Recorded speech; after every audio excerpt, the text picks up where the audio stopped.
Bismillah ya Mannan ya Karim.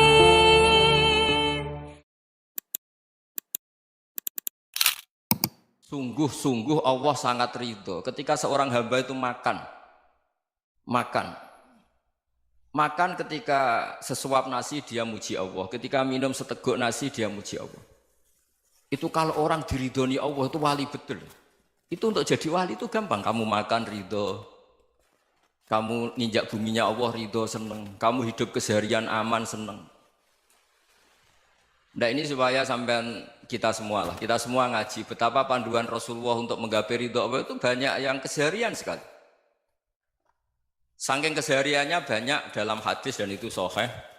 Nabi menyebut hal-hal yang keseharian. Hatta ma tas'alu fi imra'atika, kamu punya uang kemudian istri kamu bisa makan itu ibadah. Bahkan sebagian ibadah itu dicontohkan Nabi yang akhirnya diprotes sahabat. Yaitu wa fi buti ahadikum sedekah, kamu menggauli istri kamu itu ya sedekah. Sampai sahabat bilang yang benar ya Rasulullah. Ayati ahaduna syahwatahu wa huwa lahu ajrun. Masa urusan biologis, urusan syahwat kemudian dia dapat pahala. Nabi menjawab, alaysa lawadhu'aha fi haramin akana alaihi wisrun. Bagaimana kalau dia meletakkan ke yang tidak benar itu kan dosa. Nah, hal-hal seperti ini yang saya ingin teman-teman semua. Saya juga agak ingin ngaji demi Anda juga agak ingin. Itu dosa sekali ngaji kok pesanan kelompok tertentu itu enggak boleh. Islam itu untuk semua. Jadi ya cuma karena di depan saya jenengan ya seakan-akan jenengan korbannya. Itu ada ilmunya dalam usul fikih itu. Jadi orang itu harus ngaji usul fikih. Nama yang disebut, mungkin Mas Sufyan masih ingat zaman ngaji usul fikih. Nama yang disebut itu tidak jaminan sebagai prioritas perintah. Jadi misalnya gini, kebetulan yang di depan Nabi itu Abu Dzar. Nabi ya bilang, ya Abu Dzarin ini uhibbuka misalnya, atau ya Mu'ad ini uhibbuka, atau ya Abu Hurairah ini uhibbuka misalnya. Banyaklah riwayat yang Nabi nyebut ya Abu Dzarin, ya Mu'ad, ya Abu Hurairah. Kemudian misalnya Nabi meneruskan khitab, ini uhibbuka, saya mencintai kamu, fakul dubur sholatin, atau sebagian riwayat disebut fala tada'an dubura kulli sholatin, Allahumma inni ala dzikrika wa syukrika wa husni ibadatik. Saya mencintai kamu, siapa saja, Mu'ad bisa, Abu Dzar bisa siapa.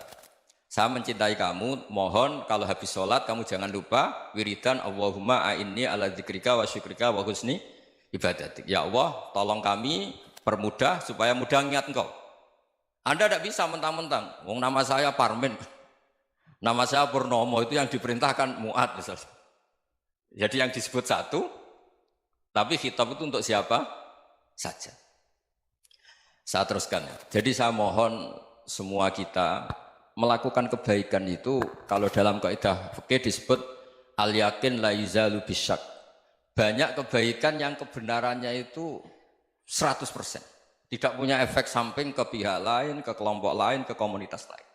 Itu tadi misalnya Anda makan, dan itu murah sekali, hanya butuh satu piring. Setiap punyaan kamu muji Allah, setiap minum kamu muji Allah. Itu redaksinya Rasulullah SAW disebut, Allah sangat ridho ketika seorang hamba makan, kemudian dia memuji Allah.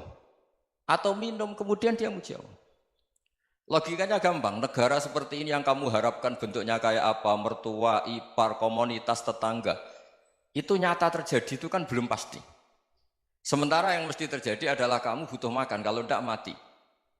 Butuh minum, kalau tidak mati. Butuh bumi yang nyaman ditempati, kalau tidak kita juga mati. Sebab itu Allah kalau menyebut nikmatnya itu hal-hal yang keseharian. Alladzi at'amahum min ju'. Allah itu siapa? Allah itu yang menciptakan kamu bisa makan. Tidak berlebihan, Allah itu yang menciptakan kondisi sosial itu ideal. Zaman Nabi itu ya ada orang munafik. Orang-orang pilihan Allah itu juga diuji orang sekelilingnya yang macam-macam. Semua diuji sesuai konteks zaman dan waktu. Nah, tapi ada ibadah-ibadah yang selalu disarankan Nabi. Sampai Nabi itu pernah ditanya, ayul islami khairun ya Rasulullah, Islam terbaik itu gimana? Jawaban Nabi itu unik. It'amut to'am, Islam terbaik itu ya makan-makan, yang santai-santai.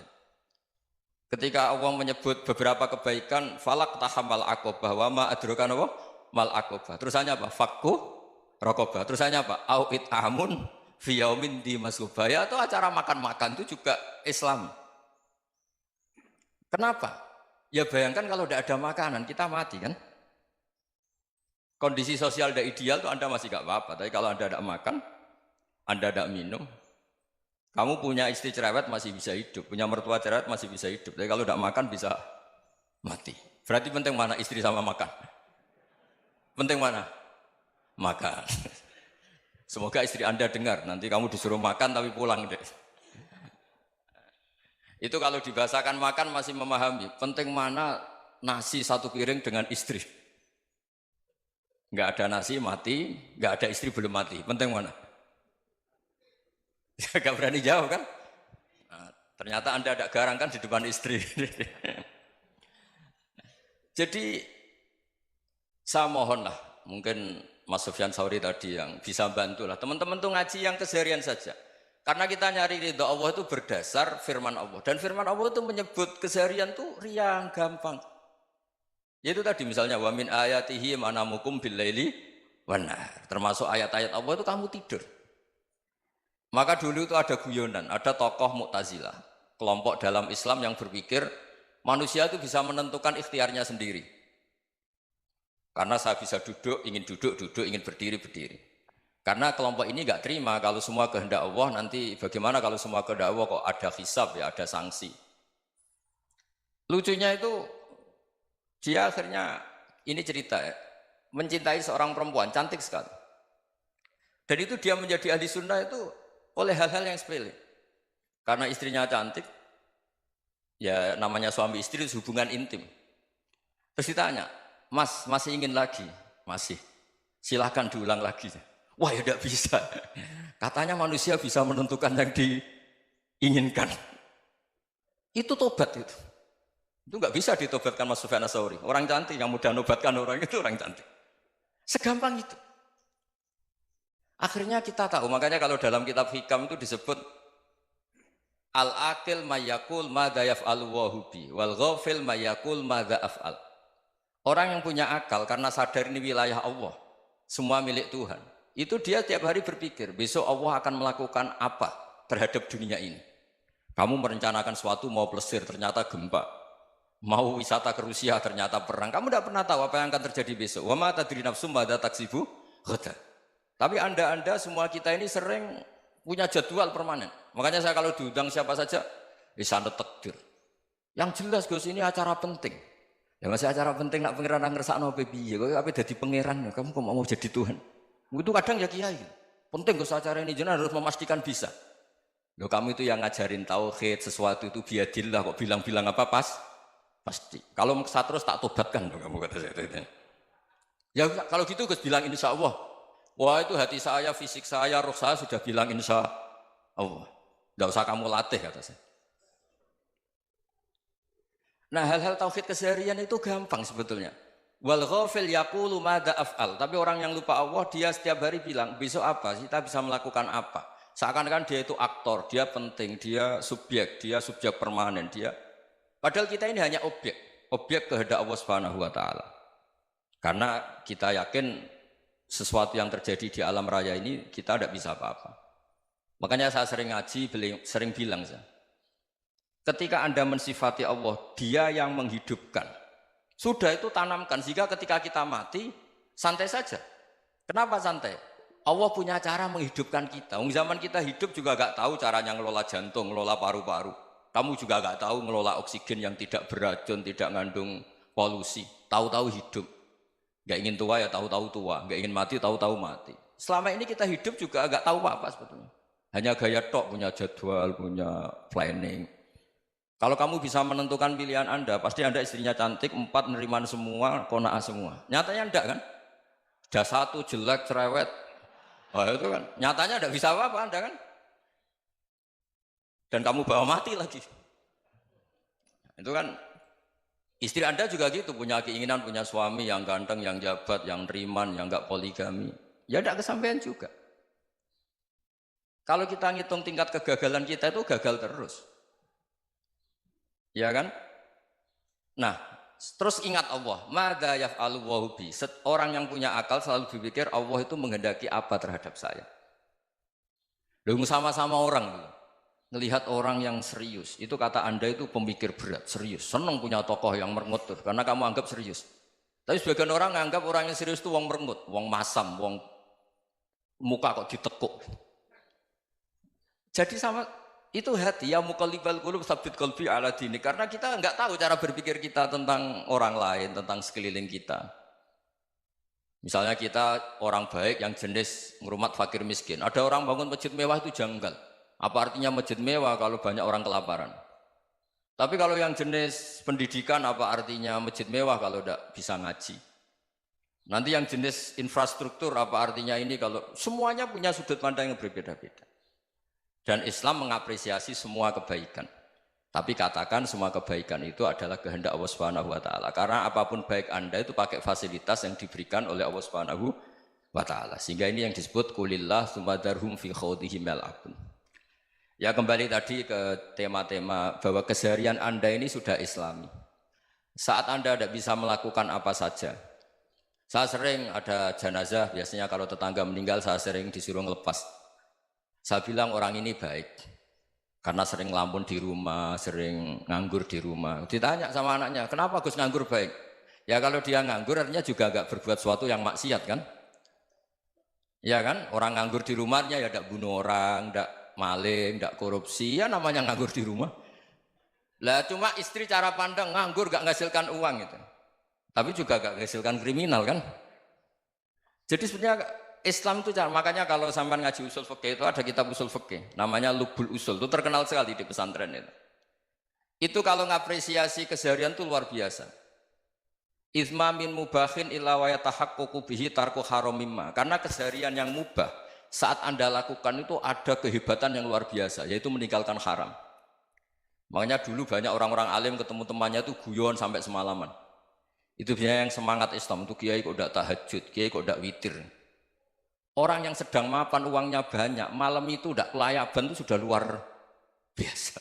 Melawan nafsu supaya tidak maksiat itu sudah luar biasa. Supaya lupa guyon sama temannya semalaman sampai subuh. Gejolak-gejolokan kenang zaman miskin, zaman kuliah nggak jelas, zaman apa.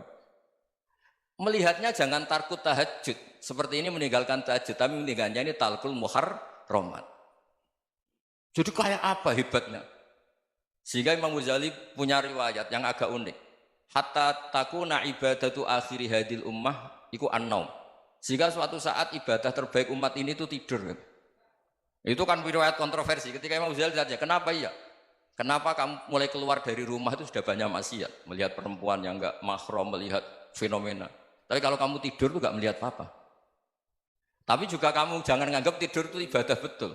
Saatnya melakukan fardu ain malah masih tidur. Tapi itu sudut pandang yang menjadikan kita Islam itu gampang. Jadi saat Anda tidak bisa aktivitas apa-apa, misalnya ada beberapa orang yang lumpuh.